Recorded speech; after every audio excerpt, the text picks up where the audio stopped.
Dans cette deuxième feuille de l'exercice heure de sommeil ODS et ce cours de 6 avril 2020 pour les premières ECG de l'école de commerce M. Titelman, je vous demanderai donc de réaliser cette feuille avec les jouets pour enfants qui sont ici présents. Basez-vous surtout sur ce que vous avez reçu ici, dans cette feuille-là. Alors, ici, il faudra donc recopier pratiquement la même mise en forme, les mêmes fonds de ce document. Par conséquent, nous allons directement commencer tout de suite et faire la première chose. Nous allons faire une bordure, donc format cellule, et ici vous mettez une bordure de tous les côtés. Je vous propose d'enlever toutes les bordures, puisqu'il n'y avait qu'une grosse bordure sur notre modèle. Donc regardez attentivement, format bordure, cellule, et là on va dans bordure, on met ici aussi, et nous vérifions que nous avons les bordures qui sont justes. Ici, nous allons mettre aussi un fond gris et un fond bleu clair. Donc, un fond gris ici, format de cellule. Nous pouvons bien sûr accéder à travers ça aussi. Gris, clair.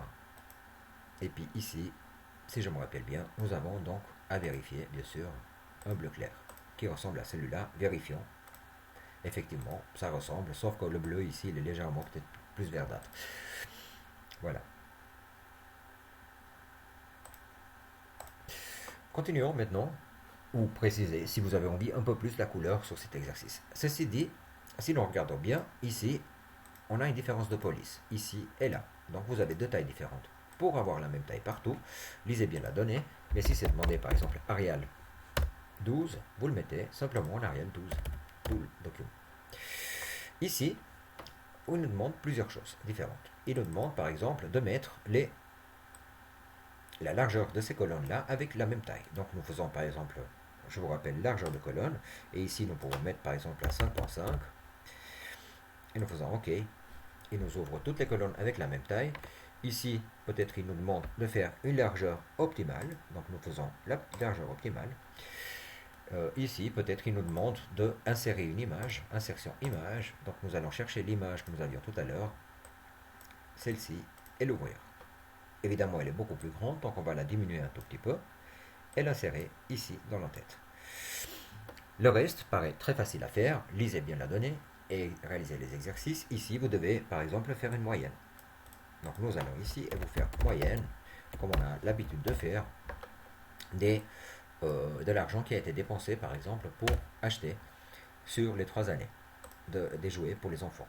Je tire jusqu'ici et je tire même jusqu'au bout. En faisant ceci, je me rends compte que par exemple ici j'ai div, je peux très bien effacer les formules dans cette partie-là. Je fais aussi effacer.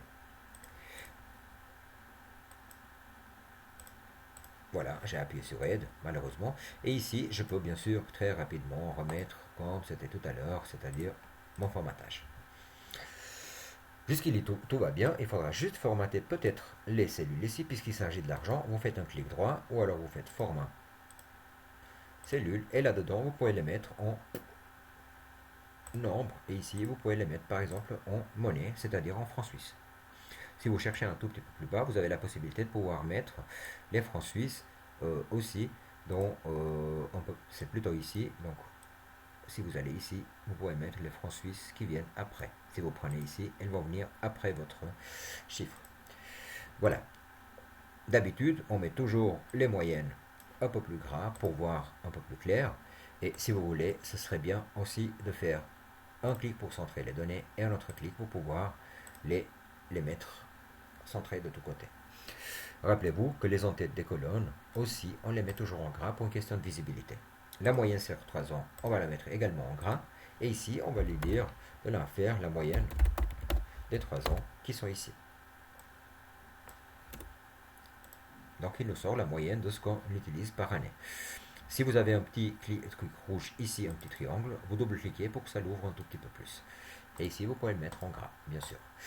Je regarde maintenant le modèle si j'ai tout fait. Oui, effectivement, tout est fait. Donc, il me reste juste à faire insérer les données qui sont ici en haut et probablement à mettre en italique certaines données qui sont ici. Je reviens par conséquent sur mon exercice.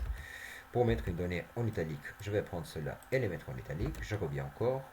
Gomme et cuir. Ici, il faut que je les mette en italique. Et la dernière chose que je dois faire dans cet exercice, c'est insérer des en-têtes.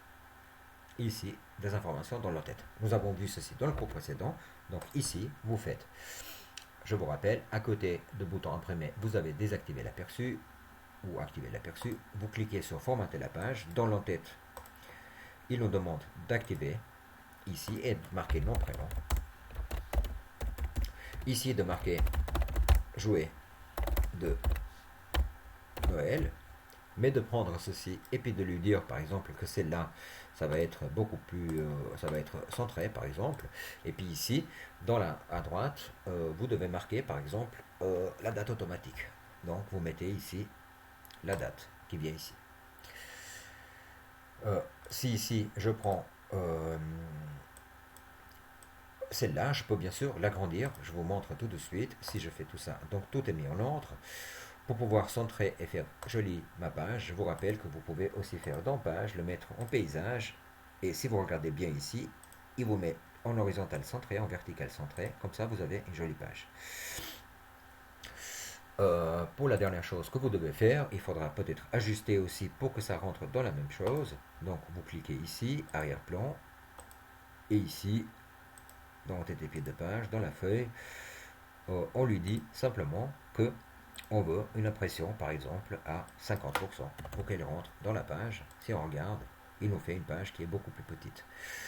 Je vous proposerai plutôt de mettre agrandir ou adapter les zones d'impression en largeur et en hauteur, et là il nous permet de mettre toute notre feuille dedans. Dernière chose à faire, et puis nous avons terminé, et revenir dans la formater la page, et dans l'entête de faire éditer, de prendre ce document, cet élément qui est là, et pour pouvoir le mettre en taille beaucoup plus grande, vous faites personnaliser.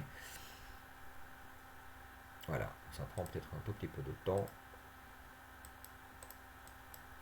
Ok, et vous pouvez encore modifier en fait des choses ici à travers ce document, à travers cette manipulation. Vous faites OK, et là vous avez tout enregistré et vous avez terminé votre exercice. Chers élèves, je vous souhaite une très bonne journée.